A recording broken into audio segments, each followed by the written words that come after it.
Halo semuanya. Assalamualaikum warahmatullahi wabarakatuh. Jumpa lagi di YouTube Rohmain Channel. Mohon di like, subscribe, dan share. Terima kasih. Dibawakan atau disampaikan oleh guru kita Al-Ustaz Muhammad Shadiq Syaikhri SSMA. Assalamualaikum warahmatullahi wabarakatuh.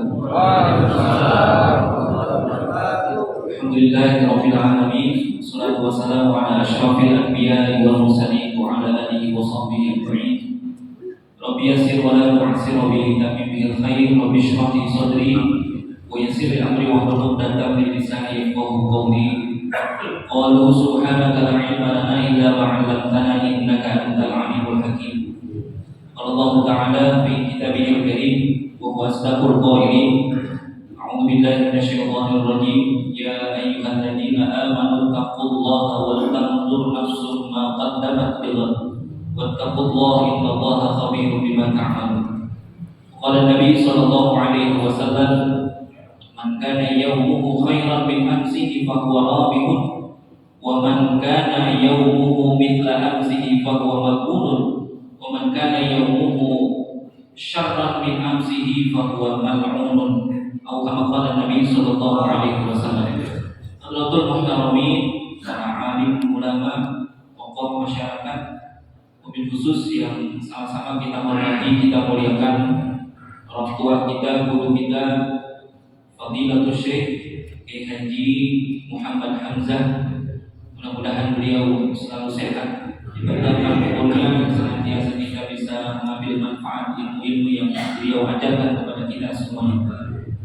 Yang terhormat juga orang tua kita Ustaz Haji Jayadi, orang tua kita, guru kita Kiai Haji Ahmad Khalani, Bapak Camat, Bapak Haji Mursani, Kepala KUA Cinere, Bapak Ujang Priskandar, yang insya Allah Pak Ujang ini pahalanya paling besar. Sholat subuh pagi hari ini paling jauh dari Cibinong sampai kalau salah jam 12 malam berangkat ya. Dan juga yang kami hormati guru kita Kiai Haji Muhammad Abubakar, Ustaz Nisin Mursani, para asatidz lainnya yang udah siang nggak mungkin disebutkan satu persatu. Mudah-mudahan tidak sedikit pun mengurangi rasa takzim dan mahabbah kepada para jamaah sekalian. Singkat saja, ada yang menarik dalam peristiwa hijrahnya Nabi kita Muhammad Sallallahu Alaihi Wasallam. Karena kita sudah ada di akhir daripada bulan Dzulhijjah. Kalau dalam kalender Nahdlatul Ulama hari ini tanggal 27 bulan Dzulhijjah. Dan kalau tidak ada perubahan, insya Allah hari Rabu kita sudah masuk tanggal 1 bulan Muharram.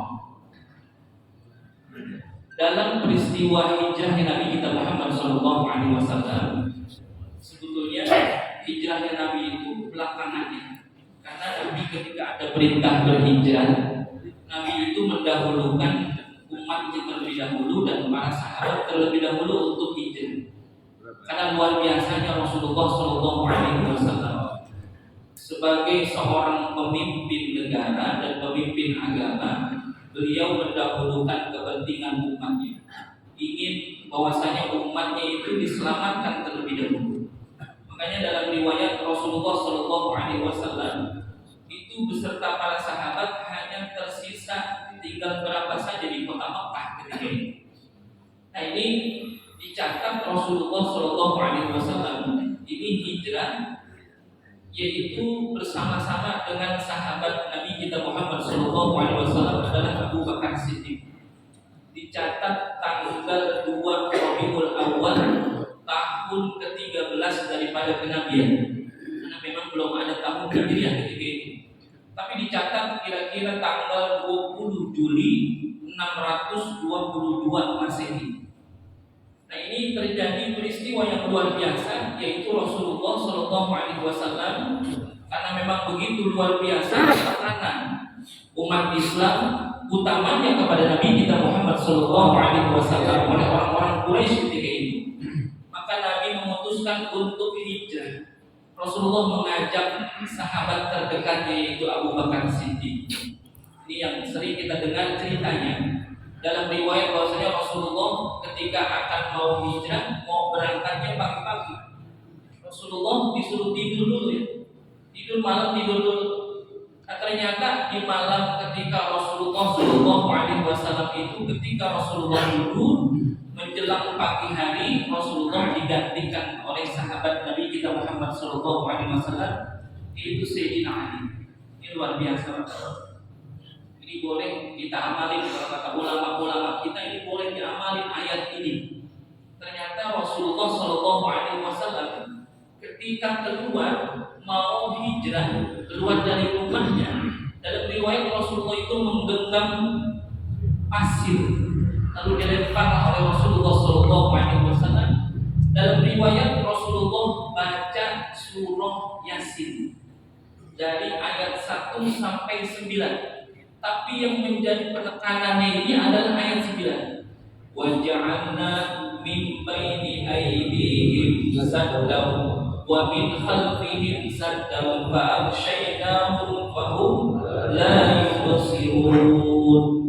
Nabi baca ayat ini karena ada apa saddan? Seperti ada ditutup mereka. Orang-orang kafir Quraisy ketika itu tidak bisa melihat Rasulullah keluar dari rumahnya. Diawali pasir bininya Nabi, jangan. Ini luar biasa ya. Tapi kata ulama boleh ini dibaca. Maksudnya bukan buat ketahuan apa-apa. Ini dalam rangka dakwah kita. Waja'alna min baini aydihim saddan wa min khalfihim saddan fa aghshaynahum fa hum la yubsirun. Ternyata orang-orang kafir ketika itu yang berjaga tidak bisa melihat Rasulullah Shallallahu Alaihi Wasallam keluar dari rumah. Rasulullah dalam riwayat 3 hari di Gua Tur. Perjalanan Nabi diiringi oleh Abu Bakar Siddiq ketika itu. Dan Rasulullah dapat 2 unta ketika itu. Dan unta itu dikasih sama sahabat Nabi nggak mau. Nabi memilih untuk membayar unta itu. Ya Allah, luar biasa sekali. Sahabat Nabi mengikhlaskan untanya, tapi Nabi nggak mau. Tetap Rasulullah membayar unta. Dalam riwayat dibayar dengan 400 dirham itu 2 unta. Yang satu dipakai oleh Rasulullah, yang satu lagi dipakai oleh sahabat Abu Bakar, dan satu lagi ada sahabat yang ikut untuk menuntut untanya Rasulullah Shallallahu Alaihi Wasallam. Nah, ini yang ingin menjadi puncak cerita saya pada kesempatan pagi hari ini. Karena ini bukan ceramah, ini mencerita. Jadi Nabi sampai di satu tempat ketika hijrah bersama-sama dengan Abu Bakar Siddiq, dan ada 2 orang sahabat ketika itu yang menuntun untanya Rasulullah Shallallahu Alaihi Wasallam. Karena memang perjalanan yang luar biasa jauh dari Makkah ke Madinah, itu perjalanan sangat jauh sekali. Dan ketika Rasulullah Shallallahu Alaihi Wasallam ada di tengah perjalanannya, ternyata bekal yang dibawa oleh Rasulullah Shallallahu Alaihi Wasallam ini habis. Ya, karena ketika itu memang ya, Rasulullah ketika di Gua Tur ya berapa kali didatangi oleh anak Abu Bakar untuk memberikan makanan ketika itu. Dan juga ada sahabat Nabi yang menggiring domba-domba mereka ke Gua Tur agar supaya susunya bisa diperah oleh Rasulullah lalu diminum. Tapi ketika Rasulullah melanjutkan perjalanan, ini bekal Rasulullah Shallallahu Alaihi Wasallam habis. Dalam riwayat Rasulullah mampir ada di satu tenda yang dikenal itu tenda punya Ummu Ma'bad namanya. Sehingga Rasulullah ketika mampir di sana, mintalah dia kepada Ummu Ma'bad, ya Ummu Ma'bad, adakah sesuatu yang bisa aku bawa dalam perjalananku, karena aku kehabisan bekal bersama-sama dengan Abu Bakar radhiyallahu anhu. Apa kata Ummu Ma'bad? Kami sudah tidak punya apa-apa makanan ini, karena memang ini adalah musim paceklik. Saya hanya punya seekor kambing yang sangat kurus kan. Jangankan air susu, air kencingnya pun tidak ada. Karena saking apanya? Saking kurusnya. Musim paceklik yang luar biasa. Tapi apa? Ya Rasulullah Shallallahu Alaihi Wasallam sebagai utusan Allah yang diberikan mukjizat oleh Allah Subhanahu Wa Taala. Ternyata salah satu daripada mukjizatnya Nabi kita Muhammad Sallallahu Alaihi Wasallam, Ketika itu kambing yang dimiliki oleh Ummu Ma'bad diusap perutnya oleh Nabi kita Muhammad sallallahu alaihi wasallam, lalu diperah itu susunya. Lalu Rasulullah meminta kepada Ummu Ma'bad untuk mengambilkan wadah yang besar. Ternyata itu susu keluar dari kambing yang dimiliki oleh Ummu Ma'bad sampai penuh diperah oleh Rasulullah sallallahu alaihi wasallam. Tapi apa yang terjadi? Ini kalau di dalam Barzanji, ini kita perlu diingetin juga, karena memang akhir-akhir ini anak-anak kita, anak muda kita, lingkungan kita udah kagak gemar sama Barzanji. Bukan berarti saya menyebutkan riwayat rawi yang lain itu tidak bagus, tapi anak-anak kita sekarang baca rawinya Diba, ya, Sintul Duror, padahal orang-orang tua kita dulu bacanya Barzanji. Bahkan sekarang yang mempelajari Barzanji udah jarang sekali. Di sana ada satu kalimat dalam Barzanji itu disebutkan wa kana Rasulullah sallallahu alaihi wasallam syadidal hayai wat tawaddu. Begitu luar biasanya tawadunya Rasulullah sallallahu alaihi wasallam. Jadi ketika susu yang sudah diperah oleh Rasulullah, ternyata susu yang pertama diambil oleh Nabi dikasih kepada orang yang nuntun untanya Abu Bakar. Disuruh minum dulu, sampai kenyang. Minum dulu sampai kenyang. Lalu diambil lagi oleh Rasulullah, dikasih minum kepada orang yang nuntun untanya Rasulullah. Dikasih minum sampai kenyang. Minum kamu sampai kenyang. Lalu yang ketiga baru dikasih kepada Abu Bakar. Karena Ummu Ma'bad juga ketika itu kehabisan makanan karena memang dalam keadaan yang paceklik. Lalu sisa susu yang banyak tadi dikasih kepada Ummu Ma'bad, baru Rasulullah minta sedikit untuk diminum. Sehingga Ummu Ma'bad heran. Kenapa kan engkau yang ngambil itu susu, kenapa engkau minum belakangan? Nah, ini ada pesan yang luar biasa dalam peristiwa hijrahnya Nabi kita Muhammad sallallahu alaihi wasallam ketika mampir di tendanya Ummu Ma'bad. Apa kata Nabi kita Muhammad sallallahu alaihi wasallam? Khadimul umami akhiru syurban. Pemimpin umat itu minumnya paling belakang. Ini luar biasa. Padahal Nabi adalah sayyidul anbiya wal mursalin. Rasul yang punya keutamaan luar biasa dibandingkan dengan nabi dan rasul yang lainnya. Sayyidul anbiya wal mursalin. Tapi ketika itu Rasulullah memerah susu dengan tangannya sendiri. Ketika Rasulullah sudah mendapatkan susu itu, Rasulullah tidak langsung minum, akan tetapi dikasih dulu kepada orang lain. Bahkan yang dikasih duluan adalah orang yang nuntun unta, yang dalam stratanya, misalkan kalau kita bicara sekarang strata sosialnya, itu jauh di bawah oleh Rasulullah SAW karena dia pembantunya Rasulullah.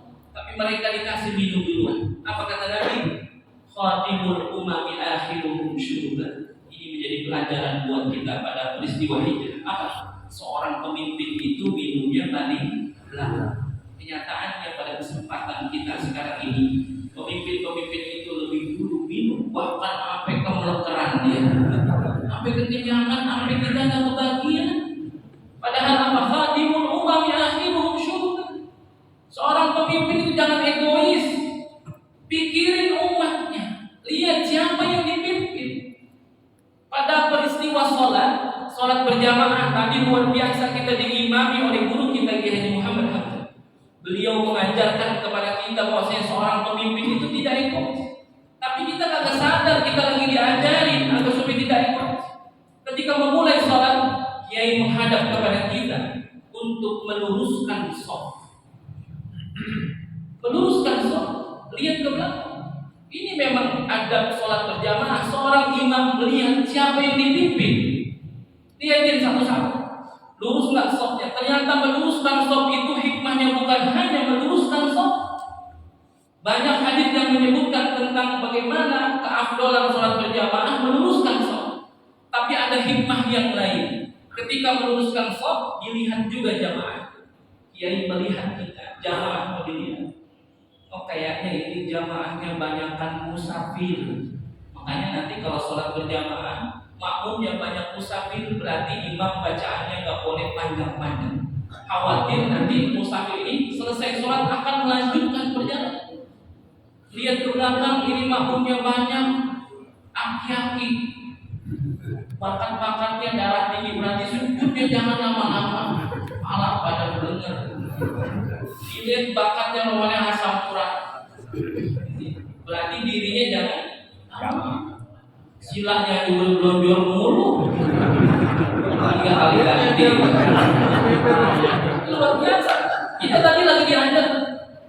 Kiai menghadap ke belakang itu bukan hanya menghadap meluruskan saf, tapi ini seorang pemimpin itu harus sering-sering lihat siapa yang dipimpin. Khadimul umami akhiruhum syurban. Seorang pemimpin itu paling belakang minum. Seorang pemimpin itu harus mikirin siapa yang dipimpin, harus sering-sering lihat siapa yang ada di bawah. Ya alhamdulillah kita punya camat yang baru ini luar biasa. Sampai ke rumah saya nyapa dia, nyapa, jalan kaki, jalan mobil, ke rumah saya jalan kaki, mobil diparkir di bawah, biasa.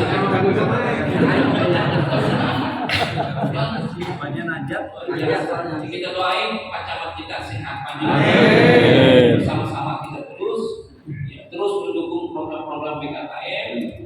Bukan hanya dukungan moral, kita doain juga para pemimpin-pemimpin kita yang lain. Khadimul umami akhiruhum syurban. Pemimpin umat itu minumnya paling banyak. Jadi kalau sekarang ada orang-orang yang ini kan tahun politik, ada orang-orang yang ingin berpuasa, ya lihat dulu peristiwa hijrahnya Nabi kita Muhammad SAW. Kita dapat pelajaran yang luar biasa. Nabi pemimpin umat dunia dan akhirat saja. Ketika bicara ini hakikatnya tawadunya luar biasa. Nah ini baru jadi pemimpin dunia aja sok. Saja Nabi kita Muhammad SAW ini luar biasa. Bagaimana ketika Rasulullah SAW itu adalah uswah, memberikan contoh yang baik kepada kita semuanya, agar kita bisa mendapatkan pelajaran juga yang baik dari Nabi kita Muhammad SAW. Mudah-mudahan senantiasa kita diberikan petunjuk oleh Allah Subhanahu wa Ta'ala, diberikan kesehatan panjang umur, dan senantiasa kita bisa terus istiqomah silaturahim di tempat-tempat yang mulia seperti ini, agar kita mendapatkan kemuliaan juga dari Allah Subhanahu wa Ta'ala. Wallahul muwaffiq ila aqwamit thoriq. Wassalamualaikum warahmatullahi wabarakatuh.